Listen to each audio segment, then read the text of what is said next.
our awesome map intro while Wolf is basically dying right next to me. I'm okay. Happy to hear that. On the third cough, I sat up again. Okay. Bottom right, we have our Protoss players. Starting from the Startail team. It is Startail Squatter. Water Pokemon. Shiggy. To the top left, his opponent. Starting for the Prime team, our Zerg player has to prove himself here. It is Boom Boom Prime. the Mafia boss. Look how long his ID is. Super long.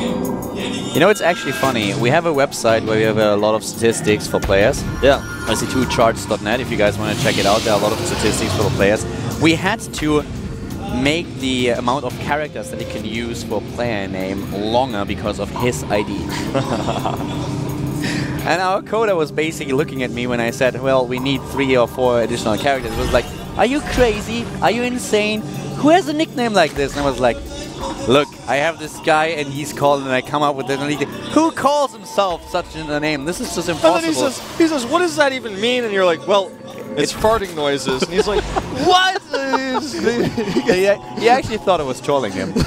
So Boom Boom, one of the guys with he has one of the longest IDs in StarCraft 2. We don't really know if he wants to compensate for anything, but I don't want to put any rumors out there. So at this point, what we know is that we have basically a Nexus first for his opponent, and Boom Boom himself is starting with a pool into expansion. And we see Squirtle with the Forge in the main base. We saw this yesterday as well. This is a pretty interesting way of doing things. Hides the Forge a little bit away from the Overlord a little bit for just a brief period of time, but more importantly, it saves mine time, allows you to get your Nexus out just ever so slightly faster.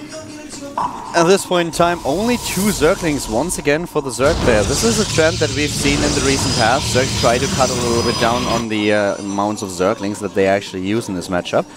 And just to talk again a little bit about the Protoss matchups that he played in the recent past. Boom Boom lost to First with a 0-2 in the TSL qualifier. He lost, as mentioned before, to Vampire in the first round of Code A. And before that, he had to face Seed also in one of the TSL 4 Korean qualifiers. And Seed won. Seed now the GSL champion. That was already like 2 months ago, so therefore not really a huge surprise. But it just shows a little bit that Boom Boom is struggling these days a lot against Protoss.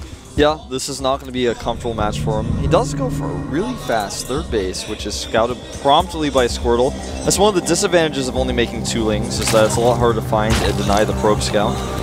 But even if you make 4, you know, you don't necessarily find it, so I respect that choice. If you also think about Boom Boom's chances to play with, in regards to practice partners, to play with Protoss players, there are not too many Protoss players in the Prime lineup. So, of course, you have Creator and you have Classic, but basically Classic is probably not on the same level. Creator is a great Protoss player, but he's struggling a little bit in this matchup as well. And yeah, we'll kind of find out how good Squirtle is prepared for this. Of course, now with the Zenix team merging with Startail, he suddenly has a lot of Zerg players that he can train with. Yeah, that's a lot to kind of swallow for I think Startail with all the new practice partners they have now. It's like, whoa, how many Zergs do I have to practice with now? I don't have to bother July Zerg anymore. And +1 is going up here. This is something that he cannot scout. As we talked about this yesterday, he doesn't know that +1 is being researched. Exactly, the Forge is in the main base, and therefore the Forge later on can't be sniped. The Zerg has no scouting information about the upgrade, and this is what you basically want to have. You want to know, okay, does my opponent start some kind of aggression with a +1 attack timing, with a gateway-centered attack, or is he just going for a Stargate transition, something along those lines? So no scouting information for Boom Boom at this point, and up to the point where he uses the Overlords to spot the Forge. And this will definitely making a little bit uneasy. He will just sit there and be like, okay, what exactly is going on right now? We'll play it safe, we'll use his Roach Warren very soon, within the next 20 to 30 seconds, and probably an Evolution Chamber as well. But it definitely will leave him with a little bit of an uneasy feel, because he has no idea what exactly is going on. Yeah, and Squirtle is going Immortal first here, skipping the Observer entirely. He really wants to attack soon. You know, I talked about this earlier, saying that Squirtle's kind of the guy who sees an opening and goes for it most of the time when he does attacks, but in this case, he is really and I mean really aggressively going for an attack. I mean very, very fast with the Immortal. I like this wall at the top of the ramp as well. This means that if he kind of has one mistake and Lings get into his natural, then he's got the second wall to fall back on, warping the Zealot there. At this point now we have, as already mentioned, Roach 1 Evolution Chamber, but still no scouting information. He actually didn't even set a Zergling in. With the Zergling on the top of the ramp, he could spot his opponent's start, the transition into the robotics. Yeah. But he doesn't know anything at all. Those Overlords, they look pretty to the right and to the bottom left, but they don't do anything. Yeah. Well, that's your opinion. I don't think they look pretty. Well, yeah. We need to send them to the backstage area to the makeup ladies. They could probably try to do a thing or two to them. They certainly could. Now, what I really like about what Boom Boom is doing, you know, despite he's kind of playing in the dark, is he is looking for probes. He's also got his macro hatchery at the third, which is so cool to me because, yeah, it's more vulnerable, I guess, in that way. But if you lose your third hatchery, then you're not really long distance mining. You can actually kind of keep up some sort of mining over there. Oh, you gotta be kidding me. He did not see the probe. It was definitely in range. Yeah, and even the probe was dancing, he didn't see it. He scouts with the Zerglings, but for some reason he did not attack the probe. Apparently he didn't pay attention to the minimap. And now the probe is moving out. Now he's moving in. If he places down a pylon right now, and I guess he will, yes, there it is. This is the worst case scenario for Boom Boom. Now, not only will he have the pylon, he's got a Warp Prism coming out as well. I mean, everything is just... Things are going to get hairy here. He sees it now. He's making as many units as he can afford, but... 10 sentries, we have 3 Immortals. This is just a textbook Immortal push. Yeah, very quickly executed here by Squirtle. Not waiting a second to move out. And without any additional attack, Boom Boom has to rely on flanks. This is the only thing that he can really do against this push, but with good force field, Squirtle will be able to do a lot of damage here. He wants to wait for Roach Speed to finish before he actually engages, but this is not something that Squirtle is going to allow. He's not going to give him time for that. He's just going right now. Steps onto Creep, and this is where Boom Boom decides this is his opportunity. Oh, but the Immortals are a little bit exposed. Nice Michael with the first one, but he needs to save the next one as well. Where are the Warblings? Not a lot of damage dealers here in this composition. Yeah, he needs actually a few more units here. The Lings finally come in. Nice pickup on the Immortal.